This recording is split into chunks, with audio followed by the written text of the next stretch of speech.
take off. So, Lee Lin, I wanted to formally introduce you to the Lifestyle series and welcome you to our second podcast. This is super exciting, my friend. So nice to have you on board. Thanks so much. What an honor. Yeah. Mate, we've known each other a little while, but really we want to have a kind of conversation about your background, what's inspired you to kind of get to where you are, a little bit about your family, because I find this is always really interesting.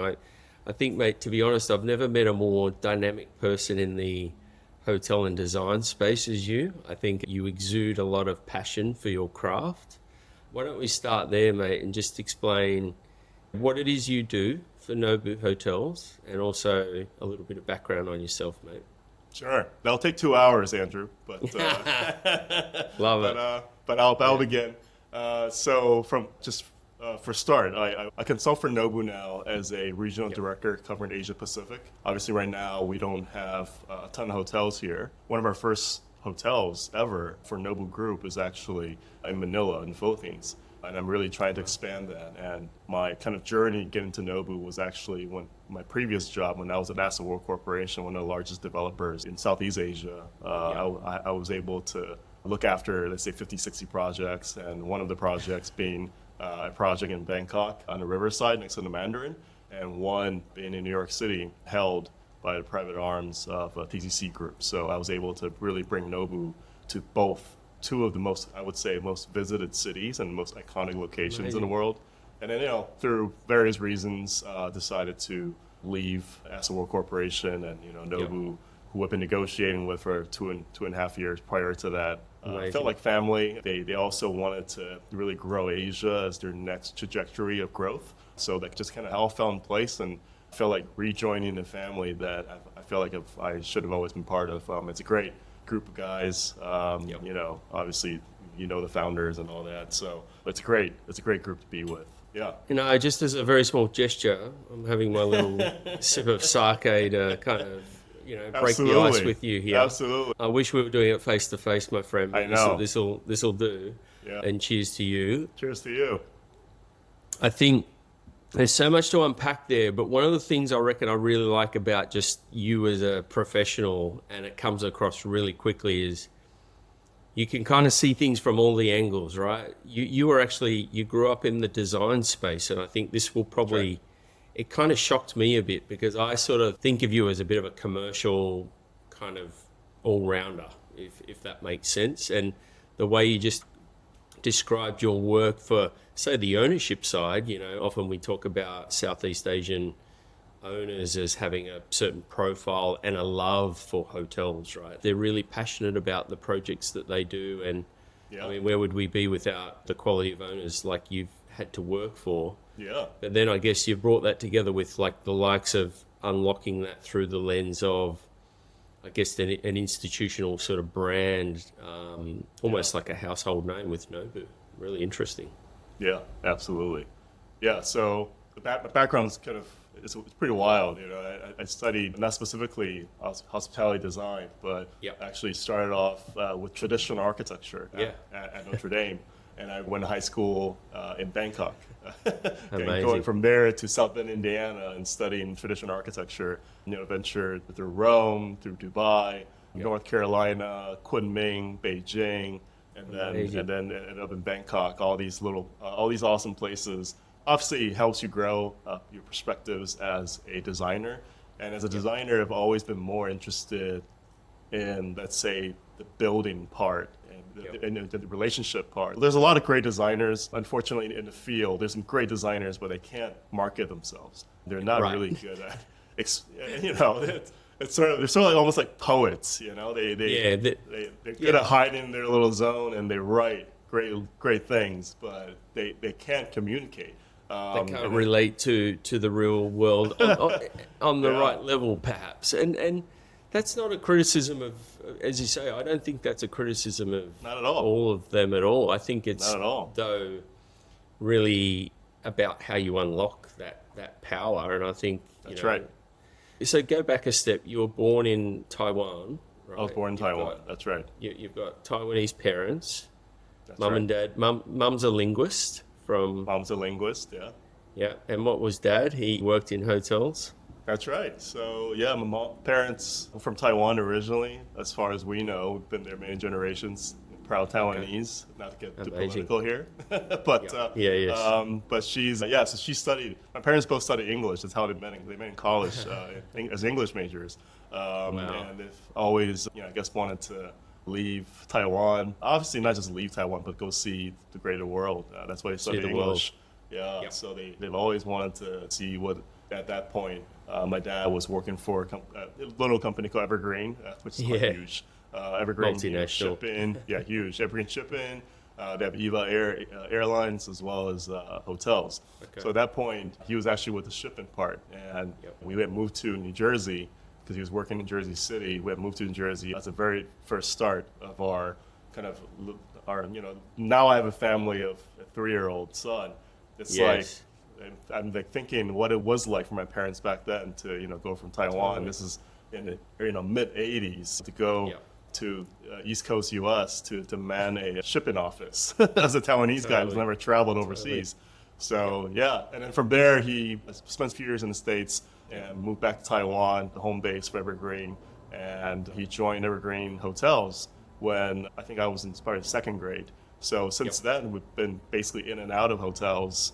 And starting high school, I was actually living in a hotel. So Wow. I want to say, Dad, cheers to that. But since it's you on the other side of the screen, cheers to that, Andrew. Cheers to living in no, hotels. pleasure, mate. Yeah, I know. Cheers. And I guess like our kids, right? They take it for granted these days. Our kids grow up in, I think, probably similar to you, some of the kind of nicest resorts and hotels in the world just by virtue of the job that we do. My goodness. I wouldn't Yeah. have it any other way, right? Not at all. Yeah. Probably the most spoiled 3-year-old in the world. I mean, this guy. He's been everywhere. He's probably I think he's taken 40 flights now as a 3-year-old. Oh, man. Half of them business or more. And he's Yeah. been to all the greatest restaurants and hotels. So he's become a very picky eater, not in terms of what kind of food he likes, but in terms Cuisine, of quality of the food. He's Quality, like, of course. So yeah, this is good food. And he gives me a thumbs up. If it's not quite good, he just wouldn't eat it for that meal. So. How do you think he'd go in a buffet restaurant? Not so sure. If it's at a 5-star hotel, yeah, I mean, he may Yeah, enjoy of it, course. but Why not? otherwise, I mean, picky little guy now. Yeah. mate, I love it. And so your sense of adventure, mate, I mean, it's incredible, right? Because it started early, parents, I guess, paved the way. And also they want a better life. I completely, Yeah. I do absolutely empathize with that. I mean, my mum and dad were very similar. It just happened differently. The difference for me is I didn't get to leave the country until I was 22. But when I No did, way. it was, Wow. so that's a long time to wait. But when I did, it was kind of like, there was no stopping me, man, at Yeah. that point. Yeah. World's your oyster. Yeah.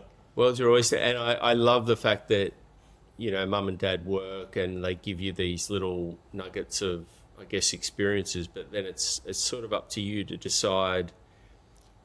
How did you, for example, decide actually design is something you were really obviously passionate about, and kind of were there early signs? Were you like drawing, doodling, kind of getting into the zone early on? It's actually funny. Not really. Like growing up, I've always appreciated, let's say, open houses, because we moved all the freaking time. Yeah. Like we moved, like every couple of years we moved. So I've gone to, I'd say, 9 schools, from primary school to college.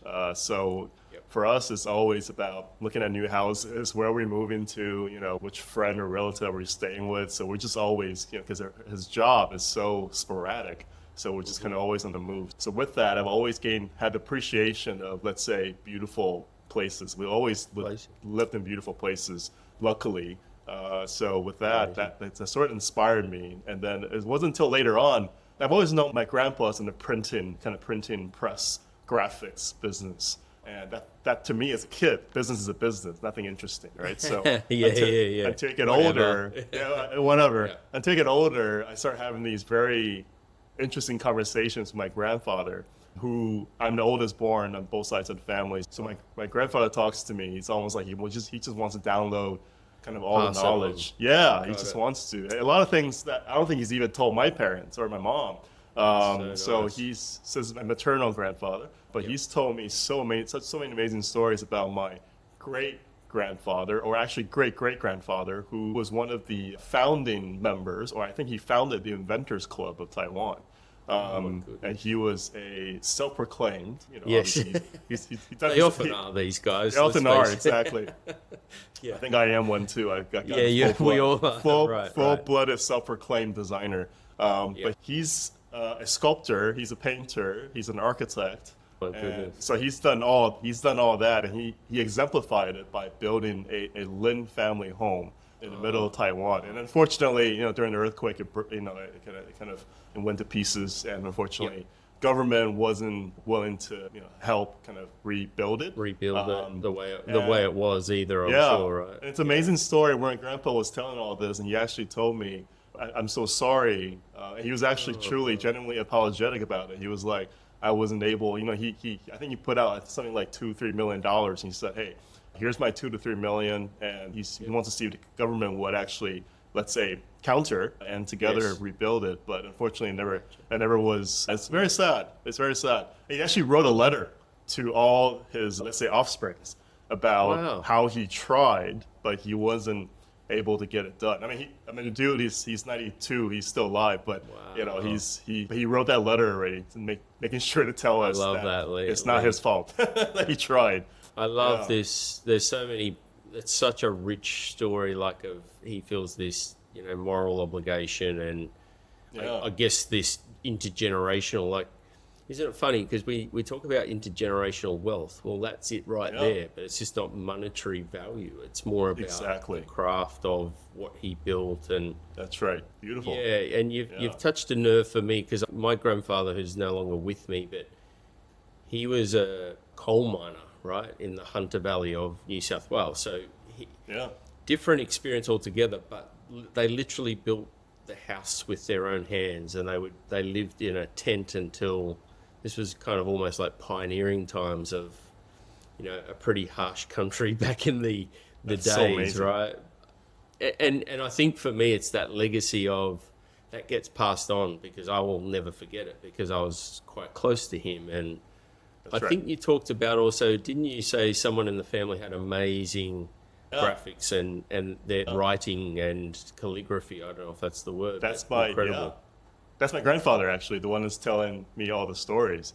So his business that he created was a printing company and also graphics. Back then, so basically what they did was they did all the graphics for magazines, let's say books, what the covers would look like. And because back then, there's a lot of publishers, but they didn't know what to do. Like they have all the materials, but they couldn't put it together. So he did all that. So he did all the graphic work as well as printing the actual products in mass.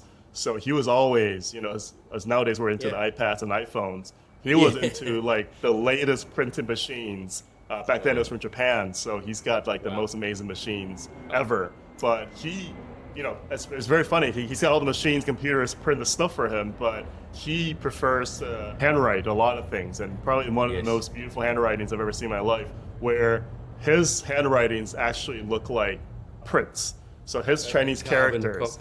Right. Literally, carbon copies. Every letter is the same spacing. Every letter is the same size. He doesn't need a box to say like a grid paper. He just kind of writes it, and everything just really just lines up. And beautiful handwriting. And obviously, that part I didn't get right like a slob.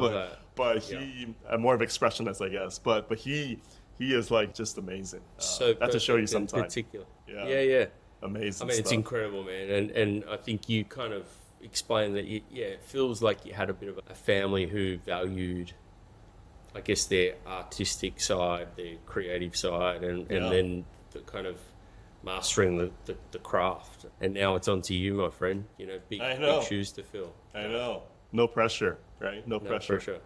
Yeah. And so you went and studied in the US. I think that in itself, as you said earlier, it's a big call for a young man, and University of Notre Dame. And it was one of the really old universities, right, and had a strong kind of architecture and design school, I'm guessing, just on the research I've done. And so that really resonated with you, did it? Absolutely. It's funny too. Right before I graduated, HBO back then And back then we still watch HBO, right? Back then in Thailand, HBO was always airing this movie called Rudy. So it's a movie. Yeah, I think I'm not sure you've seen this movie, but it's one of the greatest sports movies of all time. It's about American football, about this short, not so smart guy who became a Notre Dame football player. Which back then, Notre Dame, it's I think still to a great extent today, Notre Dame, it's a school where a lot of, let's say, well-to-do families and Irish Catholics, certain types. Certain types. We won't get into that, but I am. None of that, right? I'm not Irish Catholic. I didn't play football. I didn't do any of that. But I got a letter from the school because I guess I did well on my pre-SATs saying that, hey, we think you should apply. The school is, definitely looking at a lot of candidates from around the world, and we think you will do well. And I've always gone to religious schools, and even in Asia, it's always been private Catholic schools because those are schools, some of the best schools, right? So I thought, as well. Fortunately or not, it's exactly. It's funny because they're also in Australia. It's like that's where the money went in terms of building new schools. So you kind of just followed the quality proposition. The religious overtone didn't become the key point, really. No, luckily not. But right. But in a good way. At Notre Dame, it did because in a very positive way. Because it's a program, as I mentioned earlier, it's a program that focuses on traditional architecture. So our third year, they actually had to drag all these kids to Rome to live there for a year. What a horrible year! What a horrible experience! What a horrible experience! So where we were drinking wine over water, So it was, literally, what a horrible experience. So we had just such an amazing year as young kids, 19-year-olds, really just, and a lot of us have not been to Europe at that point, and to just going right in the heart of it in Rome to live there for a year and explore architecture as well as understand more about Catholicism. I'm not a Catholic, for the record, but we had our theology professor who was, I think, the closest American priest to the Pope. So his theology class, he actually took us to a lot of these. It was a combination of architecture and theology, I guess. So he actually took us some of the most amazing basilicas that's close to the public, where he could get us in, and we were able to see some amazing things. Who's not curious and interested in that story, or as a young person when you're studying anything, frankly, for that matter, right? It's like absolutely. It all connects back to these points in history at some point, and architecture clearly has a home there, as you say. Amazing. That must be fascinating. Amazing. So fascinating. And I'm just very lucky because after that crazy year in the kind of oldest city in the world, I was given an opportunity because of another long story. I have so many stories, but like I said, it'll run probably 2 days of our podcast. So that's okay. I had a internship in Dubai, and this is 2006, which back then Dubai was just booming and amazing architecture, pumping, right? That was amazing buildings, or skyscrapers everywhere. And I've always been interested in that, even though I started traditional architecture, which is looking at much smaller kind of urban planning, beautiful traditional buildings and things like that. But to go from the oldest city in the world for a year in Rome, and then to spend in the summer interning at a modern design firm in Dubai, I mean, that really just opened the whole world up to me, honestly, at that point. Love it. I still hear of some friends, and there's a particular mate of mine that's now living in Saudi Arabia, working on some amazing hotel projects. And I mean, you can't not be the idea of working on these almost no rules kind of projects where that's right. It's white like canvas. White canvas. They're literally, I think the thing I'm seeing or hearing is just how much IP that they need to kind of make these things happen. So to your point, the talent around the world is where they're looking to go, we'll have a bit of that, thanks, and a bit of this. And I mean, with your experience, I was just reading, you did a bunch of US firms, and then you were in Dubai with, some of the big guys, and I guess working from a young age. So that was like Bird Hill and amongst others. But then you also went on to, like, your CV is pretty cool, man, because some of these architecture and design firms, it's like just the opportunity to work with them or in a project with them. That's right. Are there any that really like jump out at you as kind of And I know you've mentioned one more recently, but is there stuff that you're still trying to achieve in that world of working with some of the greats? Absolutely. I mean, Yeah, I think I want to be one of them. To amazing. sound completely ridiculous and ambitious. No, I think it's amazing. I think that's every designer's kind of dream, right? Before, hey, maybe you're the patron, Andrew. You're going to build the most amazing building in Australia, and Right. yeah, I'll be your man to design something. It'll be super amazing. So I think it's the sake talking, just to interrupt you, because I'm under my second. It's really delicious. It's so delicious.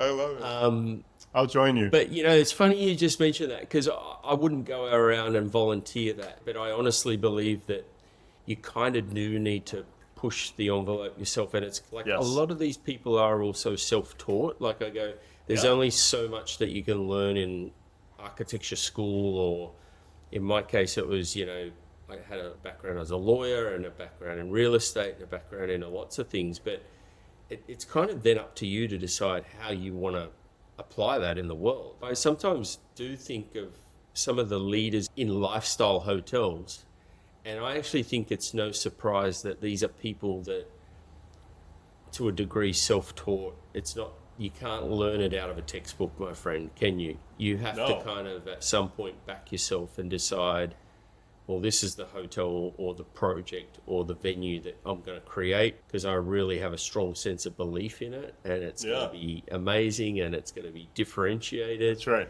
Like, because I get a lot of inspiration from the Barry Sternlichs of the world, or the Ian Schragers, or but they didn't follow a rule book. They kind of threw it out along the way.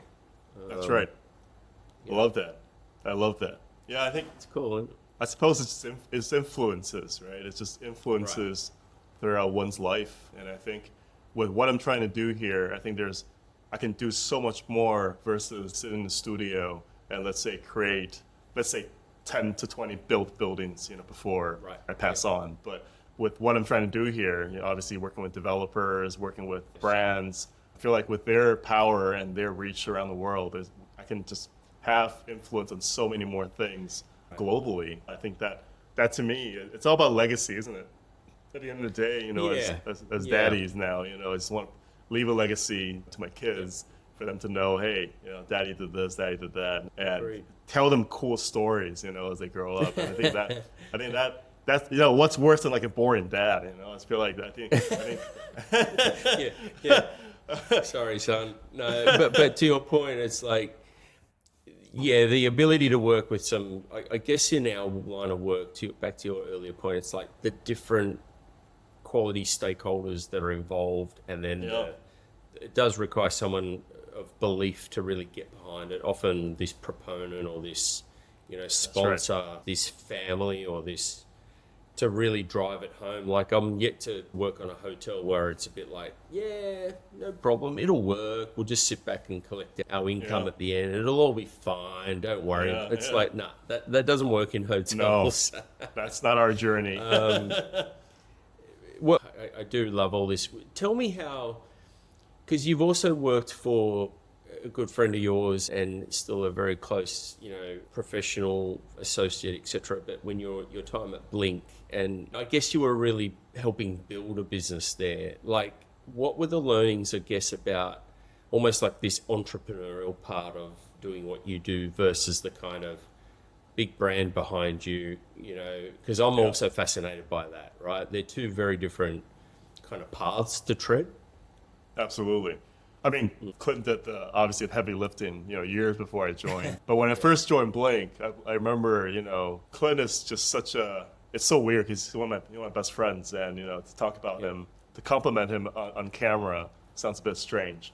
but he's such a great professional, because I think I learned so much from him. I mean, he's actually, despite us being best friends, he's actually 17 years older than me. So even though we look the same age, unfortunately. Actually, most of our clients thought I was Clint when we go visit them, and they're like, "You must be Lee. You must be Clint." So it's always hilarious. So that's like, a good story. Which one are you? Who was a 17 years junior? Who's 17 years older? But I guess we share a lot of the same both islanders from Hawaii, from Taiwan. We're both pretty chill, in terms of life. We appreciate our fun. We appreciate our drinks. We like to Right. we like to go out, and so when we travel together, it's no joke. And we come back, It's chaos. usually, it's chaos, absolutely chaotic. But we have so much fun. And during the 5 years I was there at Blink, but when I first joined, I remember there wasn't a lot of, let's say, build projects. 'Cause the firm was still newish, so we had to really go out there and make a lot of our clients believe in our abilities and believe in the strength of this luxury hospitality only design firm, which not a whole lot of firms really focus on that. They either do all sorts, right? They either do all sorts, That's or right, they. and that's right. That's when I met you at Starwood. We were kind of looking at That's some right. projects. That's and- right. Yeah. But to your point, you kind of had to be pretty brave to be, let's call it, both owning the space, but also focusing on it, because frankly, you weren't sure if there were enough projects to go around, right, for everyone. No, And- it was rough. and It was crazy. It was very competitive. yeah. It was very competitive. Right. There's a lot of big boys out there. The likes of HBA, Yep. his own ex firm WATG. We often competed with, and we have to say, yeah, he's from there. And they're like, well, who are you? What did you do? I said, well, Yeah. I said, well, yeah, I never worked on a hotel until then. And so I worked at Amazing. hotels here and there, but I haven't actually focused on a luxury hotel, let's say, in this part of the world until then. So Yep. it was all quite new. And I guess my whole life has been like that, right? I mean, even when I lived in China, I've never lived in China up to that point until I moved to China. And it's all just new experiences all the time, like things that hits you so hard.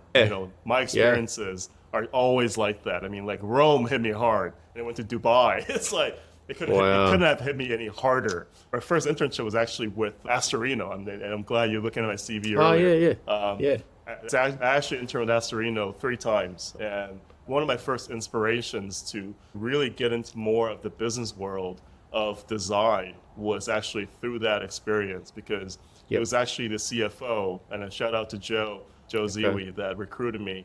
He was a CFO. He went to Notre Dame, but he always wanted to recruit Notre Dame students to go to the firm he's Amazing. working for in Pittsburgh. Yep. And Pittsburgh, to me, represented a lot of that old school.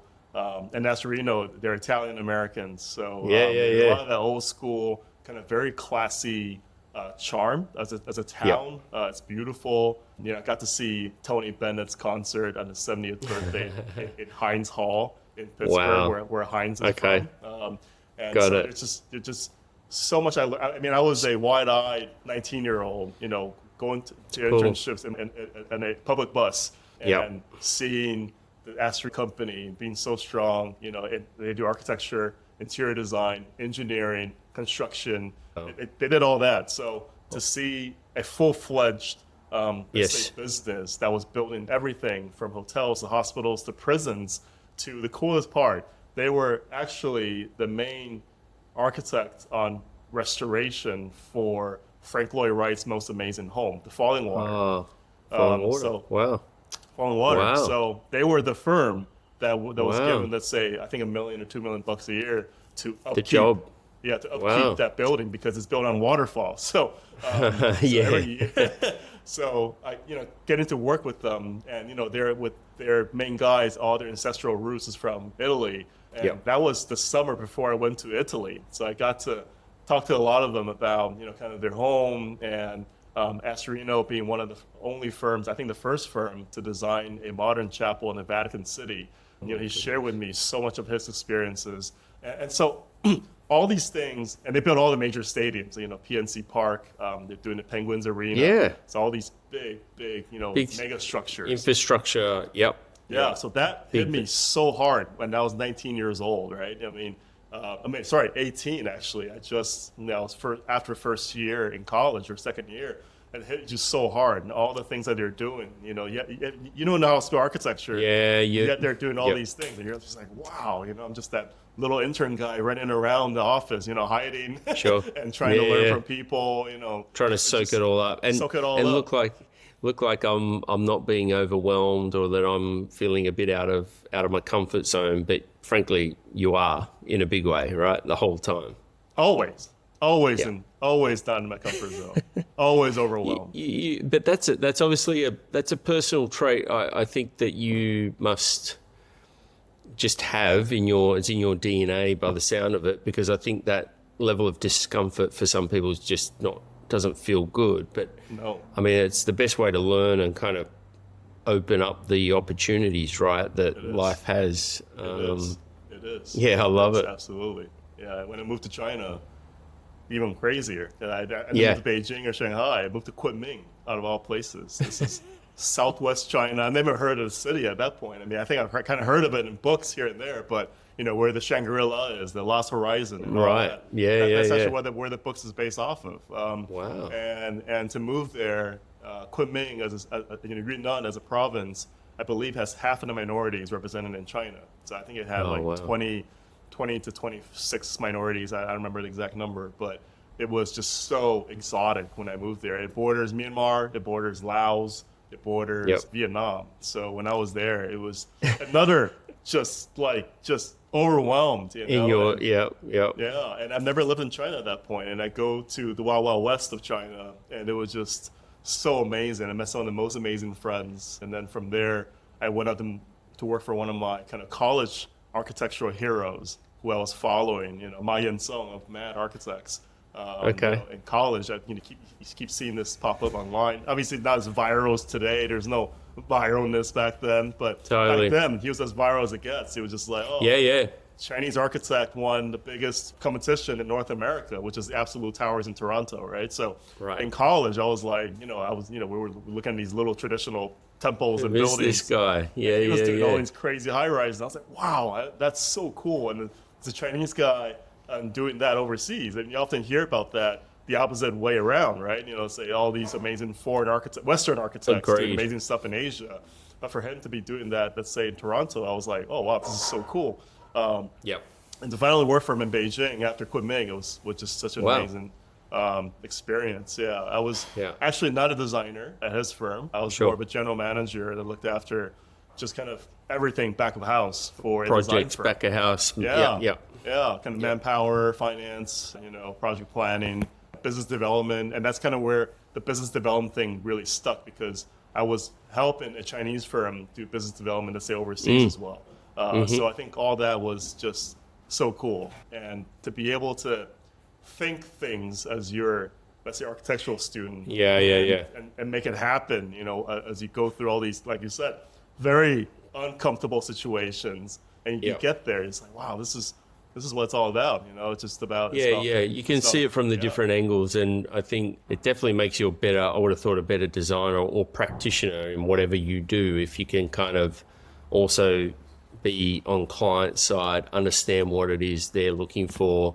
Yeah. Or I always say, like, getting the brief right from the beginning. Like, it's no disrespect to the most amazing architects and designers in the world, but I kind of find the best projects are the ones that the owners have a really great vision and they're able to articulate that vision. They're able to put a brief together. It doesn't mean it will be perfect, but it's the quality of that brief, to me, is the quality of the outcome that you'll get back.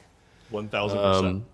Yeah, otherwise, and it's not, again, this is not about the big firms, but it's about going, well, otherwise you're kind of just going to get a bit more of the same. And I think every hotel project, the thing I'm seeing as a trend, and I'm sure this is probably something Nobu, I suspect, lean right into, is there's no such thing as a kind of stock standard hotel anymore. It doesn't really matter what the brand is. There's just every project is really, really down to the specifics of the location, the site, there's some commonality to it. I'm all for that in terms of, the subtle, I always talk about the quality proposition has to be consistent.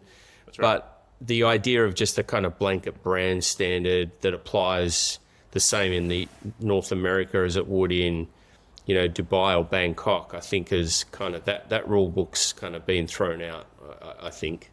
1,000%. That was actually why I approached Nobu, because at that point, when I was with Asset World Corporation, as mentioned, I was looking at 50, 60 projects, and I think half of them were actually hotels. So looking at let's say 20, 30 hotel projects Yep. at various stages, of course. And the ones that required, obviously, operator search, you're always out there as a developer. You definitely wanted flexibility. You want brand, but you want flexibility at the same time.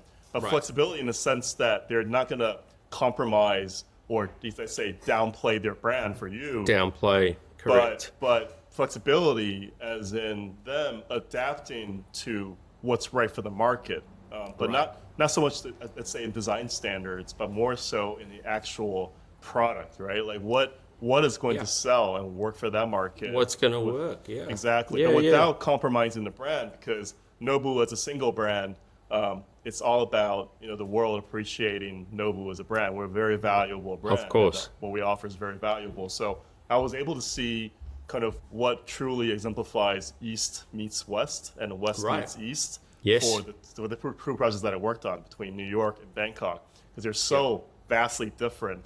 And Yeah. because Plaza Athénée is already so kind of Western, kind of built in as a brand, and to tap Nobu to that, it may seem very strange at first, but when we start to look at the similarities between the Plaza Athénée brand and the Nobu brand, it becomes really apparent. Actually, they're both about excellence. They're both about Right. what's the Yep. very, very top quality in terms of service, in terms of product, in terms of food, in terms of atmosphere, ambiance, and they're both actually, funny enough, has this amazing synergy for both locations. So I love it. it's very strange, but yeah. To your point, I wouldn't have said it's an obvious partnership, right? Not at It's all. kind of like it actually feels a bit like, actually, What? does that make sense? What?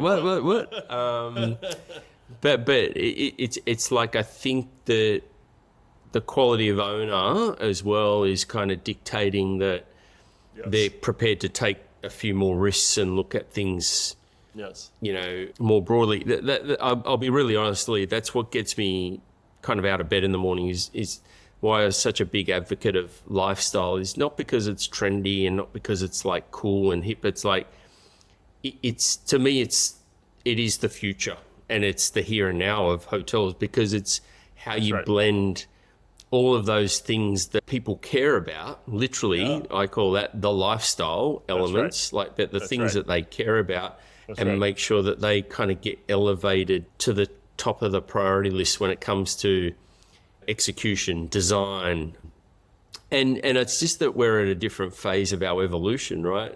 That's how I see it. As investors, capital, Southeast Asian owners are all over this. They're going, as they are in Australia, but with different degrees of, as you say, appetite for risk. But I kind of look at it the other way and go, well, actually, the risk is in doing things the same way and expecting a different result. Exactly. So mixing it up, I think that's cool. Tell me, how did you, going back to when you're working with your owner, so in Bangkok, and kind of, I remember when you got the job there, it was a pretty unusual kind of set of circumstances, right? Crazy. Wild. You were going for the wrong job, but you kind of got the right job. I got a right job. Yeah. It's completely wild. I mean, By chance, right? By chance, yeah. I added a few people on LinkedIn because I was leaving Blink Design Group to create my own firm, my own design practice. So that was the intention. So I added a few people on LinkedIn from Asset World Corporation. I'm like, wow, this is a huge company about to IPO. They're under TCC Group. They literally own everything in Thailand. They're huge, and they're doing amazing things. And I like the vision and all that they're creating. And what a wealth, a portfolio of projects they already have. So I was like, wow, I need to talk to these guys, because I'm aspiring entrepreneur, busting our own little baby design firm. Of course. Then their HR actually reached out to me thinking that I was extremely interested in joining them. And I was like, well, never thought about joining a developer, but I'd love to interview for Why not? Let's talk about it. Yeah. Let's talk about it. But the position you wanted me to interview for was quite interesting. It was actually interviewing for the chief investment officer. I think probably obviously the most natural thing. That's a perfect fit, man. You know, It's like so perfect. Yeah, exactly. Design school control and the all purse that. strings. Yeah, but it's probably there's some real irony in it. But it's almost like you were kind of getting a signal that, you know, it's worth just seeing where all this goes. Amazing Yeah, group. Let's yeah, have the exactly. chat. Let's, you know. Exactly. But I also think that sometimes you kind of, if you'd been closed off to it, you just wouldn't have even shown up and But kind knowing of me, said, right, Andrew? Knowing me. yeah, that's right. Yeah. Exactly. Right. And what Me. happened next? Yeah, so I went for the interview, just thinking that, hey, if I get to meet this most amazing and most influential lady in Thailand, Wow. I may get a couple of jobs here and there. You know, I'd love to renovate some of their restaurants or hotels. Yes. I mean, maybe that will come from this interview. But And I think you said you got the position description and you're like, well, no, I can't do any of that, but I'll still go and have a chat to these people. I did. And you were even upfront about it. You said, no, I did. just to be clear, this is not the job that I can't do this job. 3 times. Yeah. But it was just such a great story because, you know, the interview turned into this. It was almost like a podcast. Right. The interview with the vice chairman and the chief people's officer, the three of us, four of us just kind of connected and we talked. Love it. And all that. And at the end, vice chairman was the one really holding the reality stick. You know, the vice chairman was like, wait, aren't you here at interview today for the chief investment officer?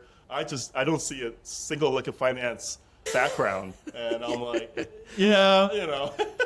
It's at that point where it's almost like, you're that fake it till to make it kind of guy in the room. And I'm like, no, I just want to know more about the company. Blah, blah, I was trying to explain myself. Right. So at that point, I left the interview thinking absolutely nothing of it. Like, you know, I'm just going to go off and design, you know, start my own firm, my own design practice. Right. And who would have known what that would have taken me? Because that would have been a really interesting whole lot of different adventures from that point, I'm sure. Yeah. Different route. But I got Another a call chapter there someday. I Yeah. got a call from HR a couple of weeks later, and she said, you know, well, you didn't get the job as a chief investment officer. I was like, yeah, no shit, right? No shit. But, no shit. But we enjoyed the conversation so much and your experience and everything that you've done as a kind of serial entrepreneur. What can we do with you? So the CEO sort of created. Not created. I think position was probably there already, but she kind of expanded on it and gave me the most amazing kind of team makeup for somebody with a vision to go there. Basically, the dream job. I told her from the start that this would be a dream job, and she literally created it. So it's, you know, we have the finance team who runs feasibility studies. We have the master planning team who looks at large land plots and dissecting them and planning and permits. We have the design team, which obviously was, you know, very much to my heart. And I think I hired about 12 to 15 people within 3 months to really just churn out concepts after concept, but while having fun, playing nothingness on these sites and just going crazy. And then we had product marketing people who looked at how are we going to make this special, the branding side of it. And then basically the whole full team of creatives. So and that was so much fun. I got to tell you, that was amazing. Incredible. Until COVID hit. So and you kind of got to build your own team, but also, you know, kind of lead the team, have ideas, put them, I guess, to like test them though. And it must have been a pretty exciting opportunity. But I guess my thought is that you're probably also the guy that's going, yeah, but we can't just like throw ideas out and just like hope that they stick. You're the kind of guy that's pushing the ownership to kind of get this thing done, right? And exactly. Really kind of make them uncomfortable and kind of go, come on guys, well this is pretty cool. Let's get on with one of these and make it happen. Yeah. It was a lot of, I would say, our highlight was always Googling, always Google searching, because a lot of them are some of the most talented people I've worked with from Thailand. But a lot of them have not, let's say, traveled, obviously, not to the extent that we have. So a lot of times it's just me showing them things on Google. Educating. And they're like, okay, I'll take your word for it. But a lot of times, you know, it's served to inspire both of us, really, because a lot of the ideas they came up with, because I was always pushing them to kind of, you know, go outside the box and all that. So we were kind of inspiring each other. And a lot of times our CEO herself was the source of our inspiration, because she would look at Yes. all this stuff, and she's in the meeting room all day. Remember, we was there literally all day. We're just looking at projects, looking at design, looking at these things, and she would be the one, because she's a designer herself, Yeah, trained right. also as a Thai classicist architect, but actually has a financial training and masters to back it up. Yeah. That's where she left. That's where she left us for dust. Yeah. Exactly. So she would then come up with something that in a room and just blurb it out, and we'll just go, "Oh wow, yeah, absolutely, that's exactly what we should be going to." So it was such an amazing time of ideas clashing, inspiration Yes. flying around. And it could have been more amazing and beautiful as an experience, to be honest with you, as Love that. a designer. If you ask anyone what their dream job is, it's basically unlimited land plots and unlimited funding, but very healthy source of funding. Healthy. Yeah. And all the brands willing to basically work with you very closely, Right. create what you want to create. So it was literally the most amazing thing. So Mate, so exciting. I can hear how proud you are of that, and it sounds Super. incredible. It was great And times. what are some of the sort of, like, you've worked with big brands as well and independent brands by that point? I mean, you've done a lot of big brands, right? Yeah. And from the Marriotts and the Hyatts and the That's right. Intercons and the That's whatnot, right? That's Yeah. right. Yeah. Even small brands like Banyan Tree. Banyan Tree. It's very big now, actually. Of course. But we of were course. able to really create something. We got to hire another one of my architectural heroes, Lek Bunag, who's done some amazing projects. And working with a master like that was just, absolutely man. mind-blowing. His attention to detail. I remember we were doing a resort south of Pattaya in Jomtien, with Banyan Tree, and in the site had, I don't know, something like 2,000 plus trees that we had to document, because Wow. the owner cares a lot about sustainability, environment, Yes. and Yes. the existing environment. And I believed Lek actually, Mr. Lek Bunag, he got his team to literally survey all the trees on the site. Wow. And they were Like- all then built to scale on his physical model, where these type of trees are, where the certain trees of certain thickness, where they're located on the site, and it was Properly just map it. unbelievable, like how a master at his work does his job, and to see that amongst others. I think you mentioned earlier, I got to work with Adrian Smith. We engaged Adrian Smith for Asiatique Tower, which was supposed to be the tallest tower in Thailand. And when we engaged him, and he was my architectural hero in college. And Why was that? Just out of interest, why him or why that group? So when I was in Dubai as a 19-year-old, driving past Burj Al Khalifa every day, it was just mind-blowing how that thing is even real. I mean, Taiwan had one of the tallest buildings in the world for a long time, actually, Taipei 101. But Taipei 101 kind of looked it's 101, but Burj Al Khalifa is insane. I mean, because there's nothing around it. I mean, it's Dubai. And then Burj Al Khalifa just standing out. And so architecturally, Made a big impression. huge. Because I was studying classical architecture. Little temples and cute little community buildings and little houses and things like that. But for us to think that big was just absolutely wild, and to be able to engage them for our Bangkok project on the riverside, which would house the world's first Ritz-Carlton Reserve in the city, and the first Ritz-Carlton Reserve residences in the world. So all that, we were just breaking records, breaking grounds everywhere, and to be able to work with him and his partners, Robert Forrest and Gordon Gill, was just so amazing, because these guys were the top dogs at SOM back in the day. How do you open those doors, my friend? Obviously, you need as you said before, like the right owner, the right project. But do you call these guys and go, hey, it's Lee from Bangkok. You must have Lee heard from of me. Bangkok, yeah. You must know exactly who I am. Right. But in all seriousness, is there a kind of step you've got to get through to kind of qualify for them in terms of a project, or are they just looking for the right projects like everyone else? Yeah, I think as you mentioned earlier about the brief, right? The brief for the owners, from the owner's side. Internally, because with that amazing team that we had, as I mentioned, we created such an amazing brief. I think it was about 200 pages of Oh, what wow. we want this tower to look like. You know, the market studies around it, our own physical studies of that tower. You know, our internal team has done. They hated me, I'm sure, back then for that, because I got them just going crazy, looking at different options of what this man. tower would look like. So internally, we already Yep. know what not to do, right? Not telling them what to do, but more so Right. on what not to do, and what are some boundaries for this particular developer and Bangkok and this world, the limitations and all that, and most importantly is the owner's vision. So when we presented this brief, we've already been at this for like a year, basically A internally. journey for the 12 months, right?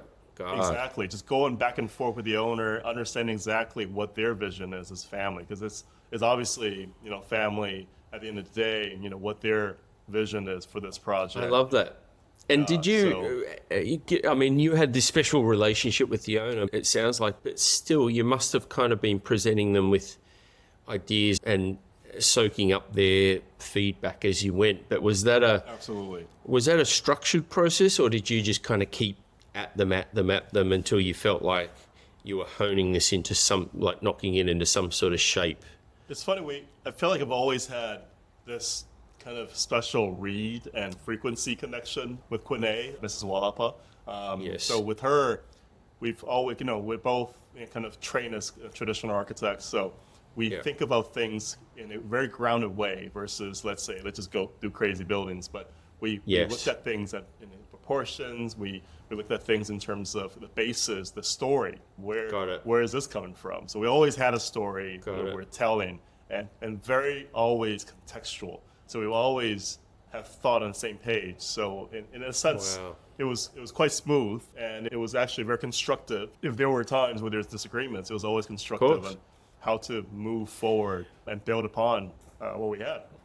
But there's no real kind of downside to this, in the sense that if you've got an engaged owner, then frankly, again, you're going to just keep uncovering the richness of the. Exactly. That's why the story. It was a dream job. That's what it was a dream job. She's such an engaged owner, and she's a designer herself. So it was just such a, you know, it was overwhelming to me again, in a very positive way, right, Andrew? So again, overwhelming experience yet again, to be able to work with Adrian and Gordon and Robert when they were over in town, which is so amazing to present. Is that project going ahead? I think so, absolutely. Yeah. It's a huge project, and Asia Teak is a very amazing project in itself as retail by the Riverside. So I think it's just the right timing when they get that building built. It will be definitely probably the icon of Thailand. Thailand, built. Right? Yeah, and it's something to look forward to on the horizon, my friend. I mean, these things, you know, it's like I started my business 8 years ago when I left Marriott, right? That's I always know the date that I remember Marriott and Starwood merged, because, you know, it's when I started my business. But I look back and I go, I've got projects that are still just coming out of the ground now from feasibility 8 years ago. Wild. So that's wild. it's kind of not unexpected that you would get these long gestation periods on hotels, and that's again why you kind of have to believe in them, because they're often not on these quick turnaround horizons, right? No. They're not just like profit based on year one, year two. It's like you've got to hold it, you've got to see it through. Mate, the 200-page brief, I love that, because it was wild. Mine are about 10 to 20. I'd say 20 is a big one.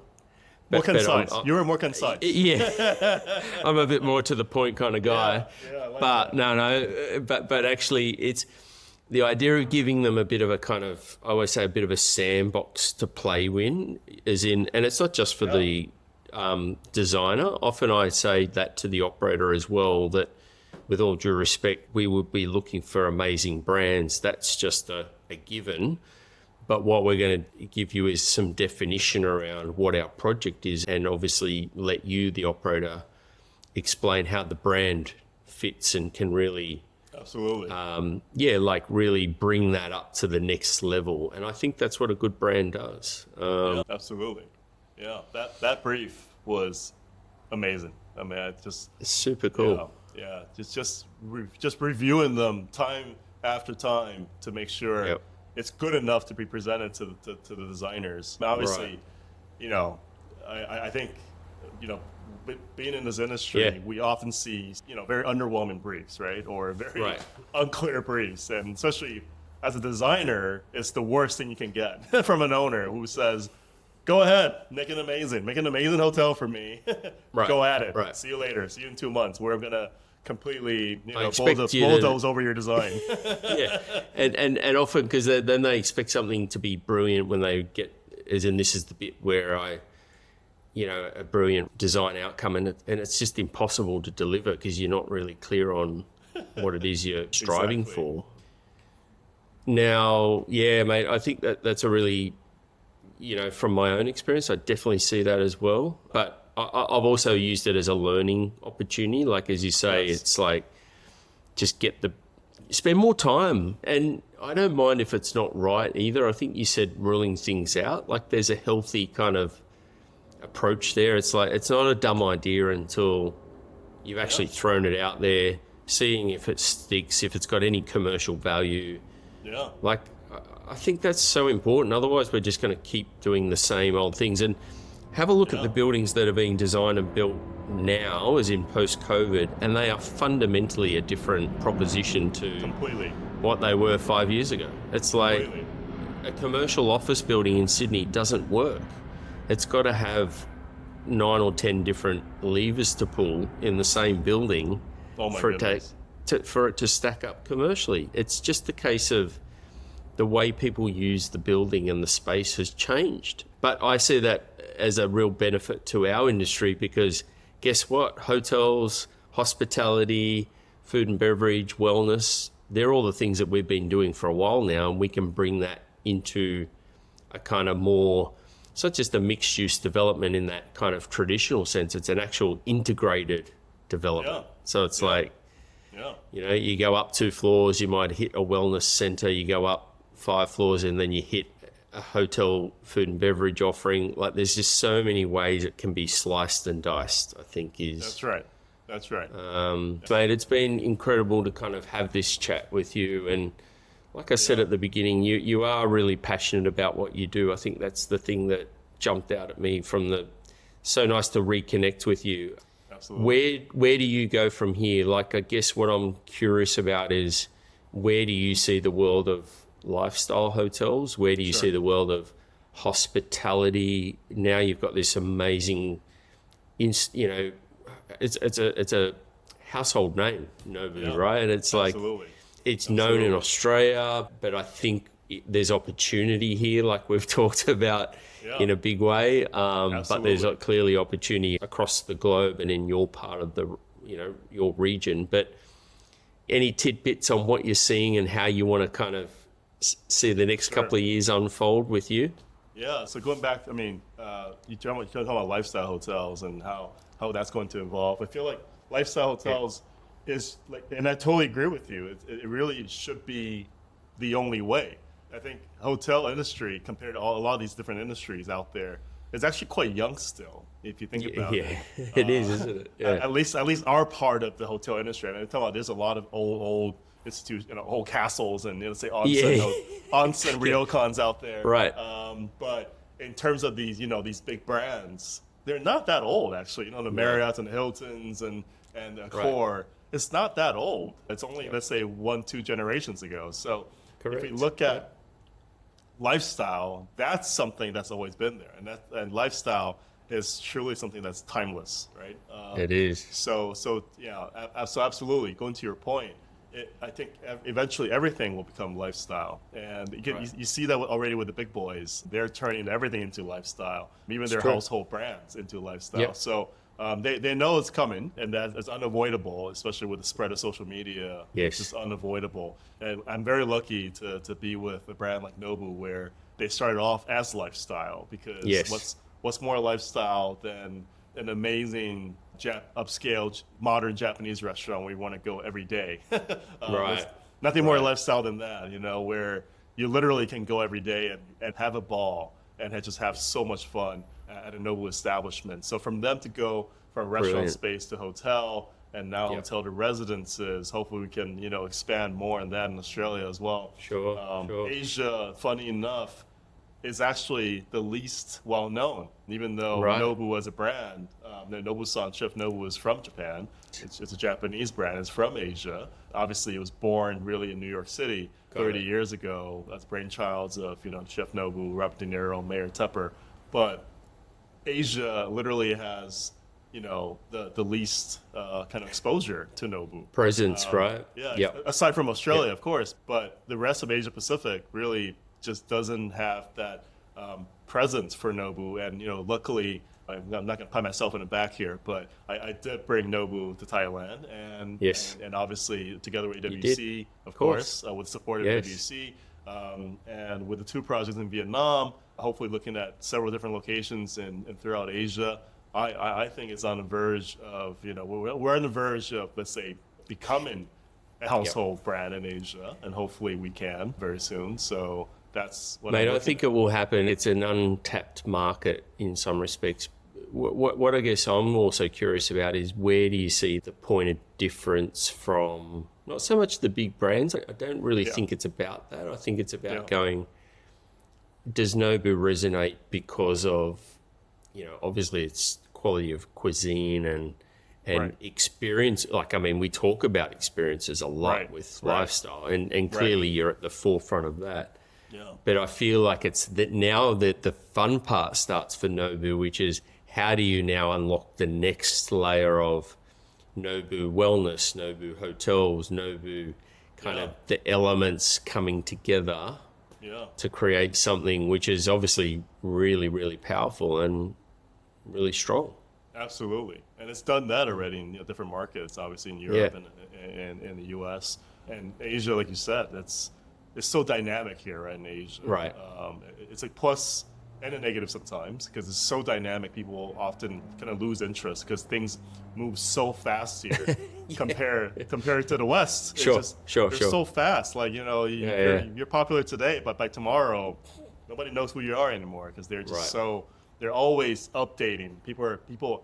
I think they're more on social media than anywhere else in the world. I think in Southeast Asia. So like people. I was reading a study on Facebook that I think Thailand had the highest percentage of Facebook users in terms of percentage of Facebook literacy. It's not. I'm making it sound like it's scholastic, but Facebook literacy. Yeah, that's right.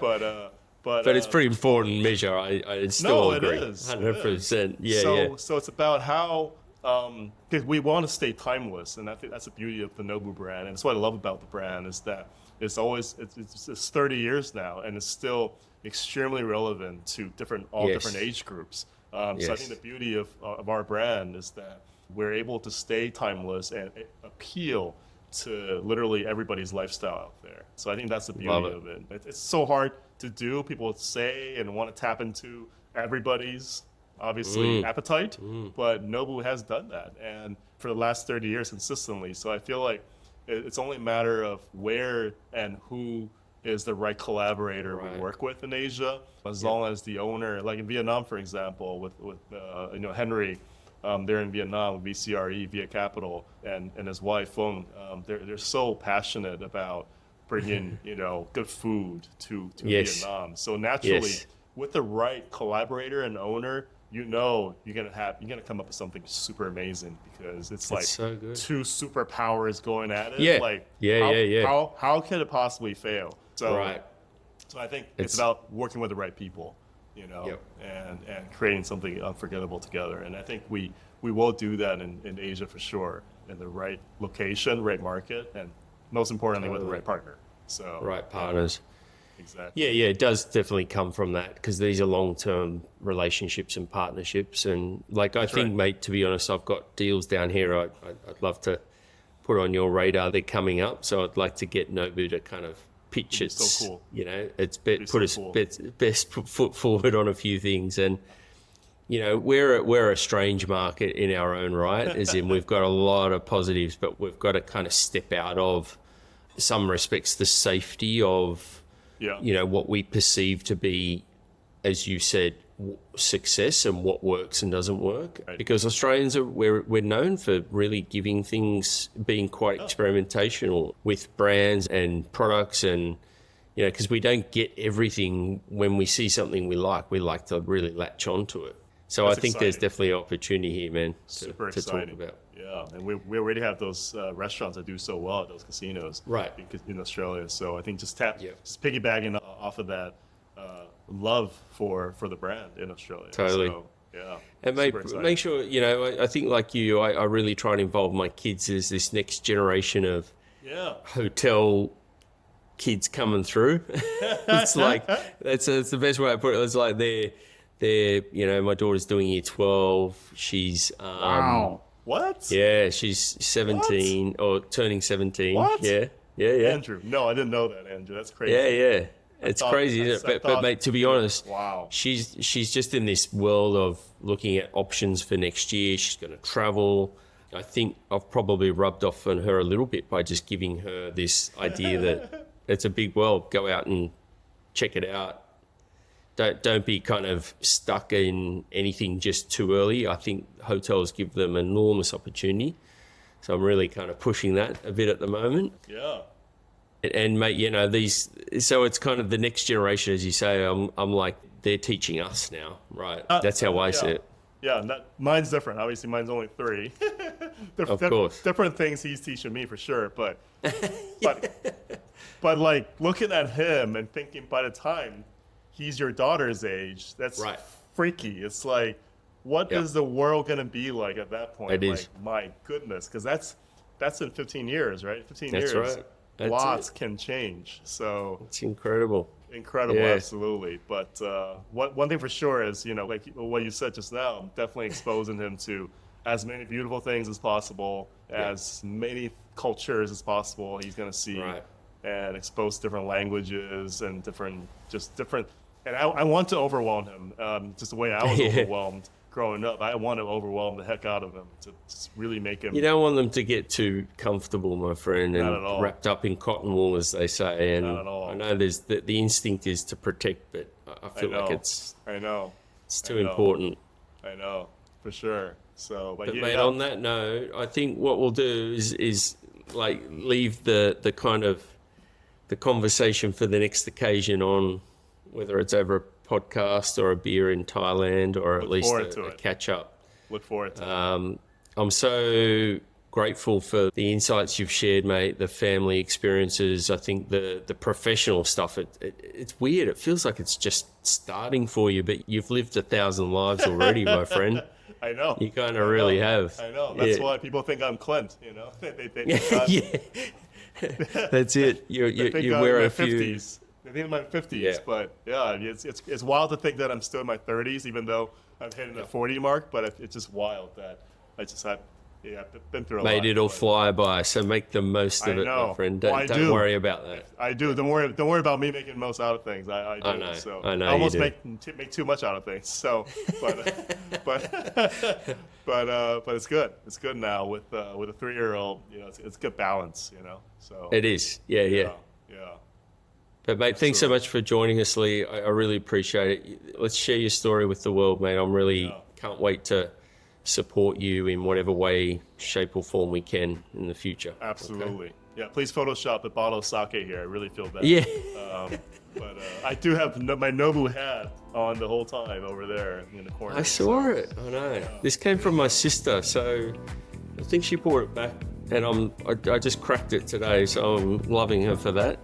Wow. Yeah. We'll have to share a Our meal. next time together, it's definitely us going. It's on, isn't it? Yeah, us at Nobu cleaning their cabinets out. That's for sure. Yeah. Yeah, that's Over a us. deal, hopefully. Okay. Yeah, absolutely. Or a few. Yeah. That's it.